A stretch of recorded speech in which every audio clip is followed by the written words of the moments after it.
पहलगाममध्ये हत्याकांड घडवणाऱ्या तीनही अतिरेक्यांचा खात्मा. अतिरेक्यांकडील रायफल्स पाकिस्तानी होत्या. ऑपरेशन महादेव नंतर अमित शहांची संसदेत माहिती. 1948 मध्ये जवाहरलाल नेहरूंनी एकतर्फी युद्धबंदी केली. नेहरूंच्या युद्धबंदीमुळेच पीओकेची निर्मिती. संसदेत अमित शहांचं वक्तव्य. कृषीमंत्री माणिकराव कोकाटेंचा राजीनामा नाही, सूत्रांची माहिती. कोकाटे ज्येष्ठ नेते, यावेळी समज द्या पण कारवाई नको, राष्ट्रवादीतील मंत्र्यांचं मत. अजित पवार आणि माणिकराव कोकाटेंची बैठक किती वेळा चुकणार, किती वेळा माफ करणार? अजित पवारांनी कोकाटेंचे कान टोचले. तर माझी चूक मान्य, यापुढे काळजी घेईन, कोकाटेंची ग्वाही.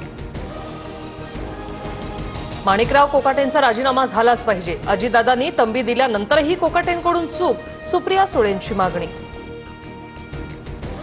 संसदेच्या प्रवेशद्वाराजवळ तटकरे अमित शहांना भेटले. तटकरेंनी अमित शहांसोबत नेमका कोणत्या विषयावर संवाद साधला, याची चर्चा सुरू. येत्या काळात तटकरे भाजपमधून खासदारकी लढवणार. तटकरे राष्ट्रवादीतला गट सोबत घेऊन जातील, रोहित पवारांची प्रतिक्रिया. तर शिंदे आणि दादांचा पक्ष भविष्यात भाजपात विलीन होईल, संजय राऊतांचा दावा.